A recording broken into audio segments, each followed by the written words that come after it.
Energized show, up the Irish.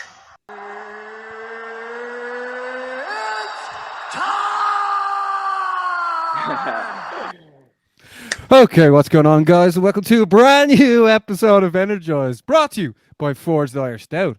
Ross, are you intoxicated or something? Introduce the guest, man. Today we are bringing you one of the faces of PFL Europe. It is the one and only. He is a first-round finishing merchant. It's Nate Kelly. How are you doing, man? Yeah, man, doing good. Just over a week out now from the fight, so trimming down on the calories, drinking a heap of water, and you know what I mean, just looking after my body more so. A lot of recovery work, massages and stuff like that, just to keep myself ticking over, and then fly over to New York on Monday. Yeah, Ross, you're great at giving massages, aren't you? I don't think anyone wants happy endings. Nate, tell us this. How surreal does that sound? How surreal? You're going to fly over to Madison Square Garden and fight in the Mecca. Do you know what? I was actually like downplaying it a lot because I didn't want to be too pig-headed about it, and I didn't want to like run away about the idea of where I am, because I'm never happy with where I am. You know what I mean? I kind of always want to get to the next best thing, you know, the next chapter, and always improve. But I actually was doing a good bit of self-reflecting the last week or so, and I just said to myself, because like that 2 years ago, I had me kind of come back fighting and stuff like that after going through a rough patch in my life. And well, it was me comeback fight 2 years ago, and I put in a year of work leading up to that. But before, like Jordan lockdown and the year or two before that, would have had a rough few years in myself, mentally and physically and stuff like that. So when I actually put it into context of where I came from to not wanting to even be in here anymore and fucking wanting to kill myself and shit, and to making a life change and bettering myself and you know what I mean, just trying to focus on the task at hand, which was always just to be a champion, you know what I mean? And I committed to doing it, and then fast forward 2 years from fighting up in Belfast in a bowls hall or whatever like that to the Mecca of combat sports, or even just sports in general, Madison Square Garden. Yeah, it's actually amazing, you know what I mean? But I have the whole Kobe Bryant mentality of, like, you know, the job's not done, and when I win on next Friday, I think then I'll reflect and look back and go, "Woof, that was one to remember." You know what I mean? Yeah. I love it. Yeah. Nate, absolutely love it, but I love the honesty as well, and like that's why it's amazing to have you on. Before we get any further, Friday the 18th, Nate Kelly is fighting MSG, baby. Let's go! Yeah, absolutely. Nate, I don't want to touch on it too bad, but like obviously you said you were suffering with your mental health, and you know, you even said there, like, you know, you thought of killing yourself at one stage, and like obviously that's no laughing matter, you know what I mean? So when were you at your lowest, and then like what got you out of that hole? Was it your training, was it fighting, or did you have a conversation with someone, or how did you get out of that pit?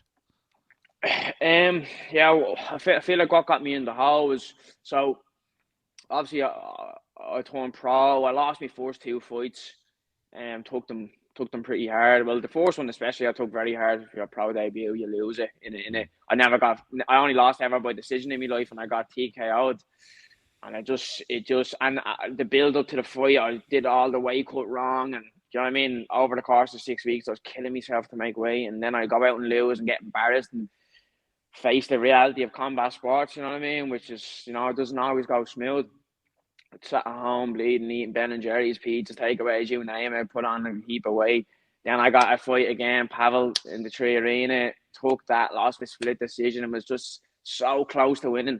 And I just said, nah, something needs to change. And then I ended up fighting then at featherweight, moved up to fight at featherweight, and I won. But at the time, I was kind of at the top of the pile in Irish MMA in my weight division, and it was hard to get matched. A lot of people wouldn't take fights and stuff like that, so I kind of went through a stage of frustration. And then discipline started to fade away, and because I was frustrated, I wasn't home to train as much. And then Barry, who was my coach at the time, he was seeing it was reflecting on him then that my lack of discipline was leading into his life then, and he was like, "Fuck this! I'm not gonna put all this into. I'm not gonna play go all in if you're not going all in. And he's like, I'm taking a step back. I don't want to do this anymore. So I was like, right, I'm going to take a step back myself. So took the step back from fighting and just focused on jiu-jitsu. So you could say I had a less competitive lifestyle, you know what I mean? There wasn't so much drive because I didn't have to be a fighter. I didn't have to do it, and I took the break. And ultimately, I think that led to me deterioration because obviously now looking back in hindsight, I realised that fighting and the discipline that it brings and the schedule of fighting every so often, every few months or whatever, was what kind of kept me afloat and kept me mind at check for. Because there was a few years of me teenage years. Now, yeah, everyone has like trouble at home, family problems and stuff. And I think that MMA really was my saving grace during all that. And I didn't realise it until I stopped doing it. You know what I mean? So when I stopped doing it then, and I was just training jiu-jitsu, I was like going out with my mates more, and I was only training 2-3 times a week, Monday, Wednesday, Friday, say, and doing whatever I wanted then, drinking, started to party a lot more and just fucking messing around with drugs and shit, you know what I mean? And doing all that stuff that I should just, professional athlete just doesn't do. And that just over the course of years just wears away at you. And I actually started to go into a bad spot around then, and then I, you know, just didn't see any hope for myself. Then I ended up kind of getting out of that little bit of a hole, and I fixed myself up a little bit through just, you know, self-awareness, trying to get myself right, get myself better, and not keep myself stuck in a rut all the time. Ultimately, I was working a job I didn't necessarily like either. As a manager of an Aldi, I was doing long hours and stressful times. Then COVID hit. Got doing really long hours again, 50, 60 hours a week. It was mental. And then coming home, my mom, my dad were working, and my sisters at home. We're all on top of each other. And that's just not the recipe for me that I needed, you know what I mean? And I think I just went back downhill again in Jordan that stage and started messing around again. And yeah, there was just one point I remember just sitting there, and I remember my sister wasn't in the house, my ma wasn't in the house. Just one particular day, my sister wasn't in the house, my ma wasn't in the house, my dad wasn't in the house. And I was sitting there drinking on my own in the gaff, you know what I mean? And I was just overthinking things, and I just said to myself, I just like, it was like a man with a car. It's like, man, what are you fucking doing with yourself? Like, look, it was like a Wednesday or something, you know what I mean? I'm sitting there in the gaff drinking by myself. I was like, what are you fucking doing? Like, and I was like, nah, I need to see what I can do and get myself out of this rut again. So I text John Kavanagh. I was like, because it was on my mind. I was like, over the course of COVID, I was kind of like, I need to get back doing MMA and blah blah. I started to realize that was really the key factor in me living a healthy life. And I remember it was on my mind to text John for days, and then I just texted him before that. I was just like that in a rut, and I was like saying to myself, like, what the fuck am I doing here? And there was that wasn't even the point that I thought I wanted to fucking end it all. Like, there was a stage in my life before that where the first kind of rut I was in, where I was like deteriorating more mentally, and then it was leading into physical health problems. I was really weak, and not weak, but I was really losing a lot of weight and from just abusing my body and abusing everything. And I actually had that kind of suicidal thought, we'll say, there, and I scared myself, and I was like, fuck, we need to get this shit back on track, you know what I mean? And like that, it took having that thought to actually go, what the fuck, man, you're way too young to be thinking this shit. And then when I found myself during COVID kind of going back down that road again, I was like, nah, I sussed it out early, you know what I mean? Well, early-ish, it was earlier than what I did the last time. And I was like, nah, fuck this, I'm getting back on it. So I text John, I was like, look, I want to get back fighting MMA. What's the story? And he said, come down, we train at this time. You're more than welcome down whenever you want. So I text him, got back into it, and to this day, it was the best decision I've ever made, because I don't know where I'd be with myself now, doing what I'd be doing with myself, you know what I mean? If I didn't do it and made the commitment, because it really gave me a new lease of life. It gave me a sense of self-purpose, a sense of self-worth, and it really brought back the old Nate that I used to have. Now, that kid who had these dreams. Like, I used to have almost fucking too ambitious dreams, you know what I mean? Almost delusional dreams. But I think in this game, if you really want to make it, you almost have to seem delusional, you know what I mean? And it brought all that side back to me, and I really felt the benefits of being around a good team, everyone who's driven and everyone who's wanting to be successful in what we do, and that's the biggest factor in me getting back to myself, essentially surround myself with people who are like-minded, have the same goals, and people who really want the best for you. But ultimately, it was just a bit more self-awareness, a bit more maturity, and just belief in myself that I actually can do something, can be a champion if I put my mind to it. And I've kept that mindset right up until now, and I will keep that mindset going forward. That's it.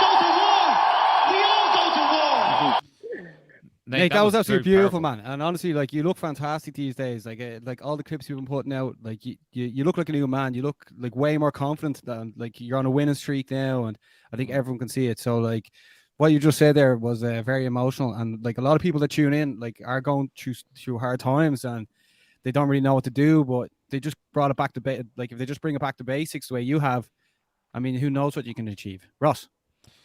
Yeah, absolutely. Yeah, that was actually very powerful, Nate, and it was great to hear. When you said you texted John that time, was that like almost like the moment in your head that you joined SBG Ireland as well? Was that? Yeah, like, it was on my mind for, like, just say it was the month of April, right? Just say it was the month of April. From, like, the start of April, I was like, I need to get back doing it, and I kept having, like, epiphanies of me fighting again, and, like, these vivid dreams and daydreams of me, like, getting out and getting in a fight. And the more I was having these dreams, I was getting butterflies, and I was getting excited, and I was like, right now, you're getting these feelings, fucking go run with it. You know what I mean? You're not getting these feelings for no reason.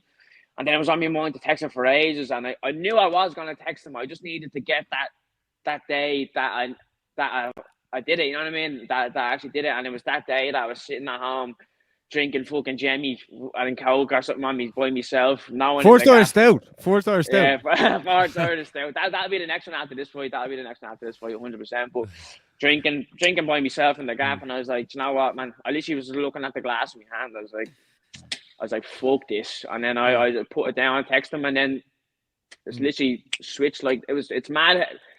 After being in such a rut and you feel like you never get out of it, just one decision can change your life. Literally one decision. And my decision was just to text John and say, what's the story about joining? And when he said, yeah, come down, I was like, now we fix everything. Now we do it. And it almost sounds almost fake, because how can you just change your life over one moment like that? But for me, that's what it took. You know what I mean? Everyone else is different, but for me, that it just took that one moment to go, nah, this isn't it, man. And thankfully, luckily for me, I saw the other side of the coin. I saw the clearer picture, and I'm in a great position now from it. Like, and have you had that conversation with John, that you let him know that you're in such a bad place since you've joined?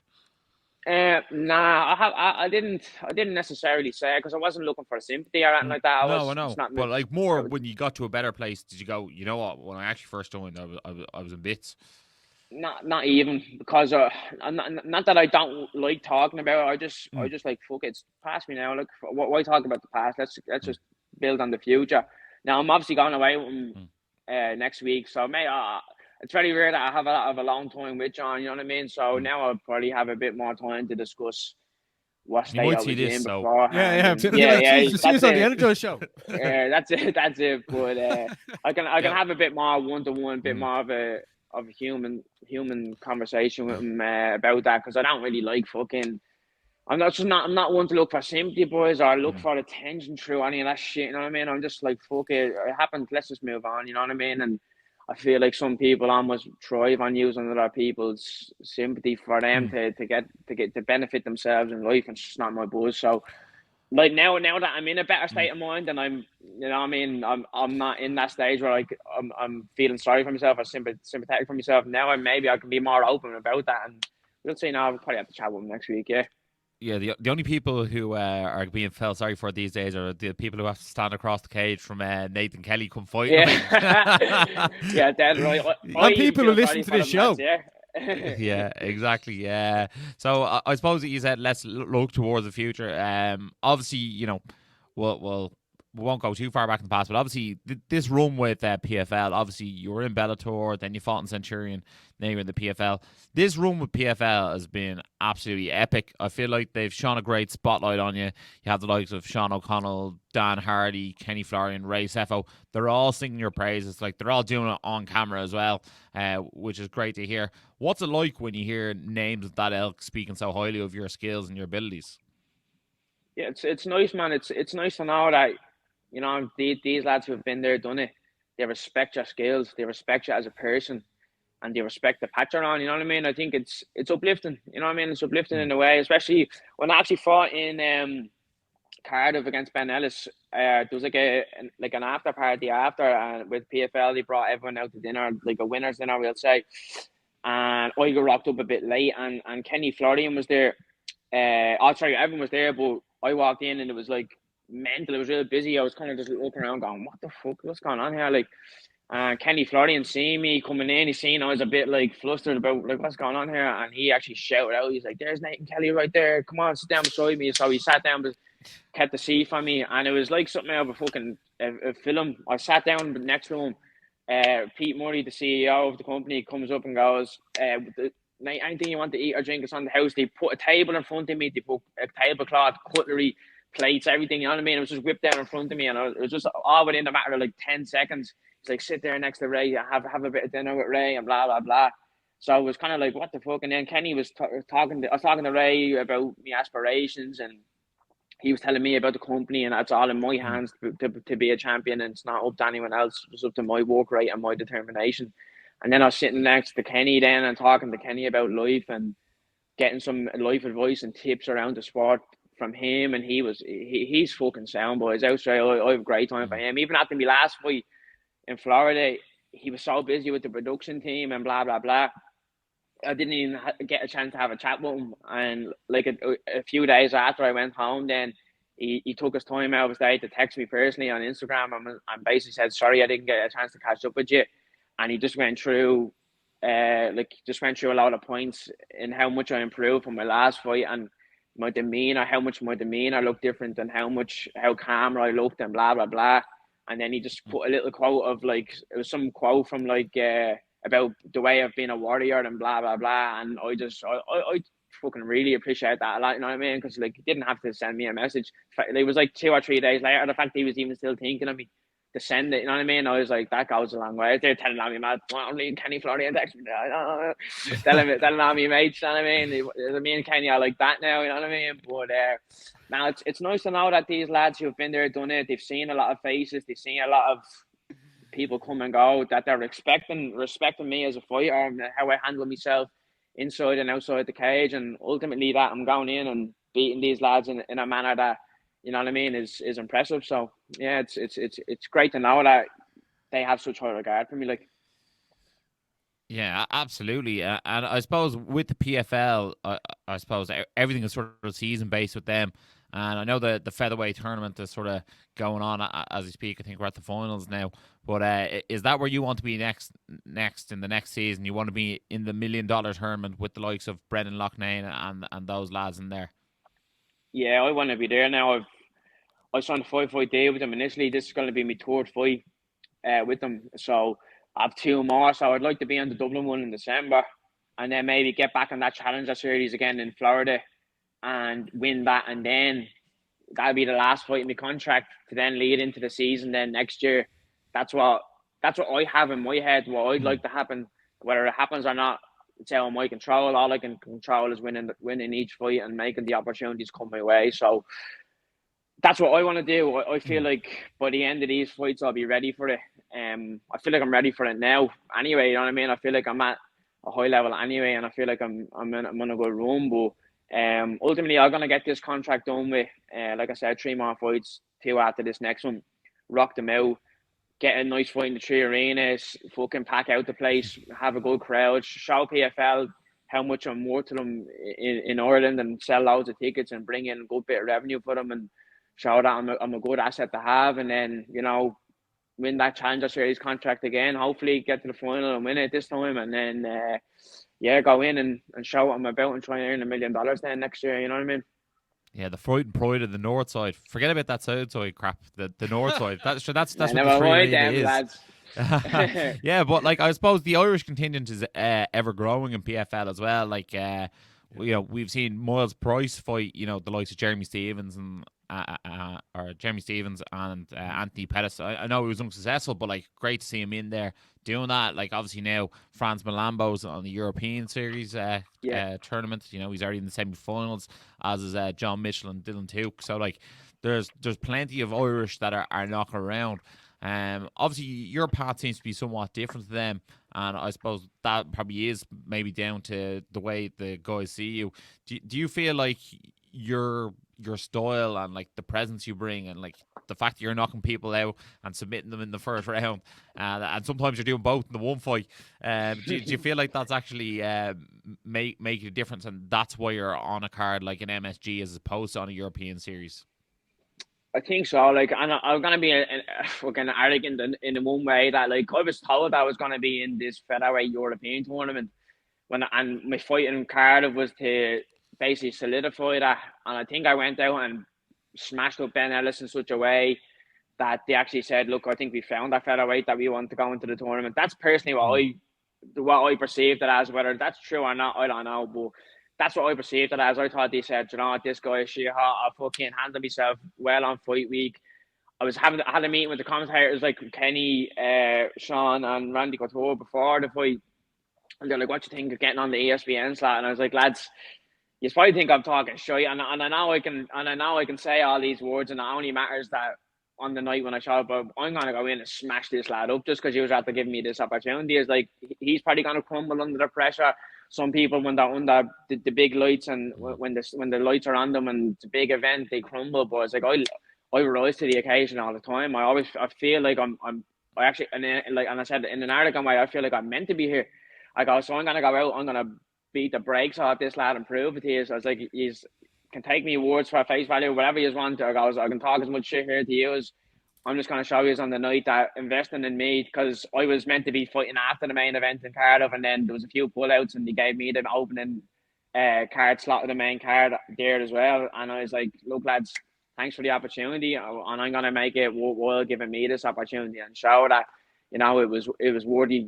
A worthy investment giving me the chance, and I did that, and I think they were like fuck. And then I was showing a bit of character after, talking to the camera and blah blah blah, and kind of the little bit of crazy came out of me in a way, or the cockiness or whatever like that. And I think they liked it, and I think they just got a good vibe about me, and that's why ultimately they're giving me this opportunity that's a little bit different to the rest of the lads. You know what I mean? And I appreciate that, and it doesn't go unnoticed. And that's why I feel like I want to perform even better. I want to do all these things because if they're putting the investment and the time and the trust in me to do it, it's like job satisfaction. I'm going to make sure that I can perform to the best of my ability on the night and keep impressing them, so to speak. You know what I mean?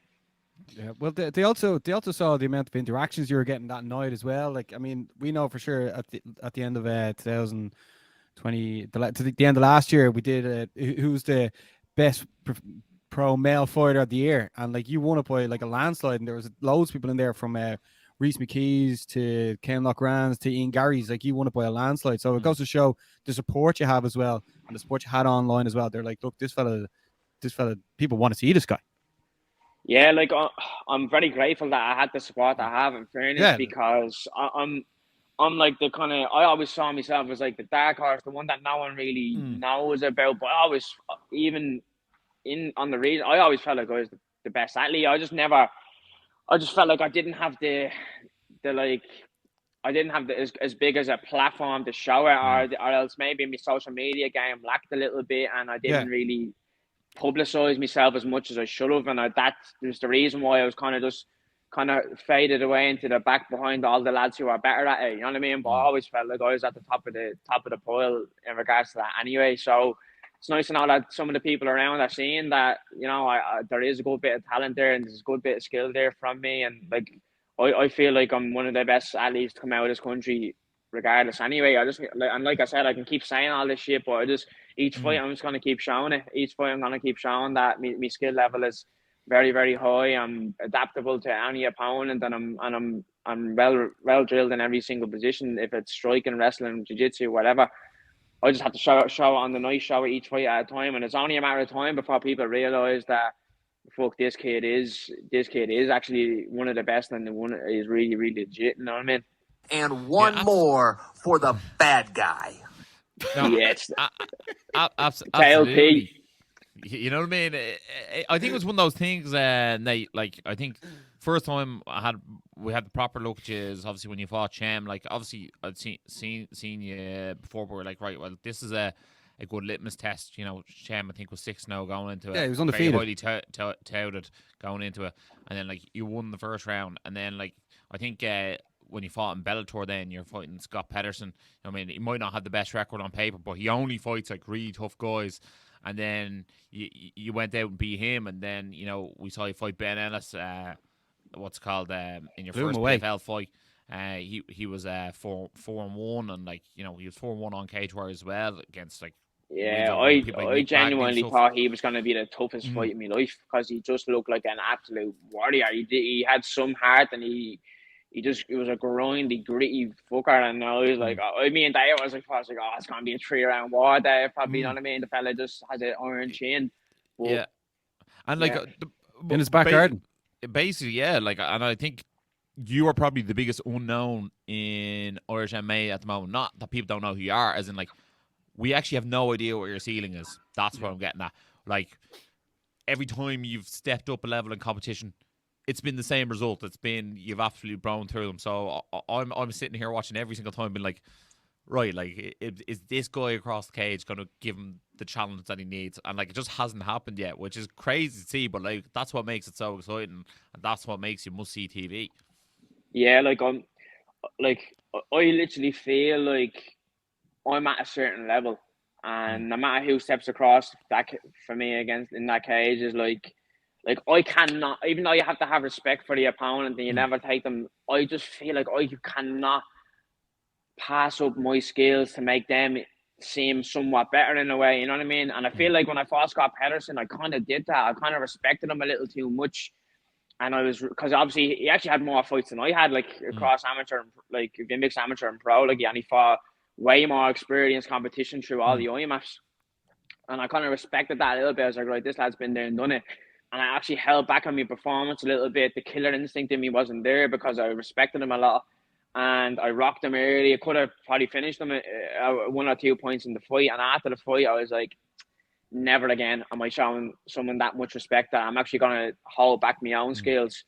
And that little fire into my belly. And since then, I've been using that fire to like, although you have to obviously respect the opponent and blah, blah, blah, but I'm definitely not diminishing my skills for no one. And if I feel like I'm a way higher level than them, I'm going to emphasize on that and show that in the cage that, I'm not going to give you a second to even think, and I'm going to go in and break you up. Like, so the minute I come up against someone who's obviously a bit more experienced and stuff like that, and it'll be a different challenge. Obviously the mindset, we'll have to adapt to it in that sense. But for now, for these lads who I obviously think I'm definitely better than, you know what I mean? I'm not going to give them the light of day. I'm not going to give them a chance to even have even the slightest bit of confidence in the cage. You know what I mean? I'm going to get in and make sure that from the bell, they know that I'm the dominant fighter and that they're going to be looking for a way out. And as long as I keep having this mindset, this approach, I think I'll take out a lot of people and finish a lot of people. And it's just about, like I said, me talking shit, saying all this. I just have to do it. And I know I can do it. You know what I mean? So it's just about me going in and hitting people so hard that they just shit their jocks and they want to find a way out. If it's diving for a double leg, or if it's just fucking taking the beat and letting the ref stop, you know what I mean? That's what I'm gonna go in. I'm gonna impose my will on these bitches, you know what I mean? So yeah, that's the plan, yeah. All over them like pepper sauce on a steak, Basil. Oh. Not bad. Good reference with the shit, Ross. Nate Kelly, how did you get the job done on PFL on the 18th of August, which is a Friday, against Damien Nelson? Is it going to be a round one, or like what were we sticking the house on? I'm going to come out to try finish round one. You know what I mean? I always come out with that aggression that could potentially lead to a finish in round one, but depending on how he reacts to me pressure, how he reacts, you know what I mean? I feel like this guy is more of a kickboxer. He doesn't really like to grapple and stuff like that, but I've seen a few holes in his game that I'm going to try capitalize on. And we'll see how he deals with that. If if he panics and obviously the pressure of fighting Madison Square Garden in front of his hometown, his friends, his family, if that gets to him, I think I'll crumble him inside one. If not, it'll be round two. I feel like I'm going to finish him inside 2 rounds. I feel like, obviously, I always feel like there's always a knockout in me because of the power I possess in my hands. I'm hearing the feedback from my coaches. I started working with Stephen O'Rourke from O'Rourke's gym. He's my boxing coach, my main boxing coach, and since I've been with him, he's obviously an experienced boxing coach, held pads for a lot of lads, and he's telling me that there's serious power in my shots, as well as Dave has been telling me since day one that I hit as hard as the next guy up in next few weight divisions up in the gym. He says I'm one of the hardest hitters he's held pads for, so obviously now there's knockout power there.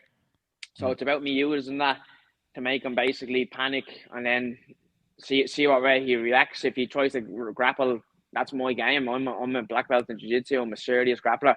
So whatever way the fight goes, I feel like it's going to be played into my hands. So I'm going to get in his face, hit him hard very early, see what way he reacts. And ultimately, I feel like I can finish this fight anywhere on the feet, on the ground, makes no odds. So I feel it's going to be inside 2 rounds. TK, every time I say TKO, I fucking submit them. Every time I say submission, I TKO. So I need to just say I'm just gonna finish them. You know what I mean? Because if I'm real specific with it, I always get it wrong and I look like a bleeding tool. And even though I win in the 4th round, I feel like me Mystic Max stuff isn't as good as what his is. You know what I mean? So I feel like I need to just predict the finish inside 2 rounds. And yeah, I want to drag this lad, and I don't think this lad has ever fought someone who's going to come at him as ruthless as I have. From the fights I've watched, he kind of likes to fight at a pace that's somewhat spar-like. You know what I mean? He likes to kickbox, but like not push a pace that's going to get him too exerted or too exhausted. He likes to keep it on his terms and move, and you know what I mean, keep his breaths going. Whereas I can spar 3-5s at a very high pace any day of the week. So I'm going to capitalize on that. What I bring to it, me power, me strength, me speed, and ultimately, just try to drown him. Basbo, I'm buzzing for it. I want to see you with the new Mac Daddy Irish handcuffs out there. I know Proper 12 sponsored the PFL, so I want to see you with a Proper 12 in one hand and Forge Irish Stout in the other post fight, and celebrating the win with John. I think it's going to be an unbelievable journey, this PFL journey that you're on at the moment. Yeah. I think you can go all the way. There isn't a featherweight I've seen who I believe is actually better than you. I think you're the man. I think you're going to go all the way. I think this is only the start of this journey for you. And look, ever since you come back off that stint that you touched on earlier, you know what I mean? Like, you've been a new man and you've been unstoppable. So long may that last. And we wish you the best of luck on the night. Basmo, anything else to add to that? No, thanks a million, Nate, for coming on. Really, really appreciate the honesty. I'm sure whoever's tuning in now will appreciate it as well. Best of skill on Friday, the 18th of August. Yeah. Nate Kelly paints MSG green, white, and orange. Ross, take us away. Guys, thanks a million for everyone for watching. Make sure to like, share, subscribe. Make sure to head over to Nathan Kelly's socials and give him a follow as well. How you can say you're supporting from day one. Nathan, I feel like you have to come in and say something. Yeah, I just want to plug through this. I want to say thanks to obviously my team and my coaches who've been on board and all the work they put into me thus far. John, Dave, Steve, Jay, Barry. I want to thank my sponsors, Euros in Dublin there, Greek, Slovakia bar, lovely food. They've been coming on board. My main sponsor, Picasso Painting and Decorating, it's a local painting company. My family friend runs it, and he's getting on board to support me. The Dream Edit is a supplement company. They mainly focus in probiotics and nootropics. They've been coming on. I actually been taking they have a supplement called Think Big. It's like a mix of lion's mane mushroom with a lot of B vitamins and stuff like that. And I swear to God, boys, I've been literally, I don't know whether it's because I have ADHD or if I'm just a bit mental or whatever it is, but like, when I take this stuff in the morning with my coffee, I feel like I'm way more productive and stuff like that every single day. You know what I mean? And I'm not even trying to be a salesman here. This is just me reflecting on it as like it's proper legit. So I want to thank them for jumping on board to supply me with this, because I feel like it's going to take me to the next level. And even in my personal life, whatever about fighting, like my personal life, my social life outside of the sport has been helping me, being on the ball and all that stuff. obviously, if you're tuning in, it's live on ESPN and the Zone. It should be 2 a.m. Irish time. Opening the main card. Normally starts around 2 a.m. Irish time. So you know where to find me if that's the case. And yeah, thanks for having me on, boys. I really appreciate it. Giving me the chance to have the platform to tell me a story a little bit and speak the heart and speak about the fight. So thanks for you having me on, and yeah, hopefully we get in again soon and have another chat after a win and with a forged Irish stout and proper whiskey in hand. You know what I mean? Yeah, I This love is it. I number love one it. bullshit. Nate, you're the man. The whole Irish MMA scene is behind you. We're behind you. We can't wait to see you get the job done. Like I said, like, share, subscribe, and as always, Stay energized. The up, lad. Energized show, up the Irish. Been sussing you guys a couple of times. I've seen a couple of clips. I think you've done some interviews with Dylan Moran and that I saw. So keep going, keep up the good work, guys.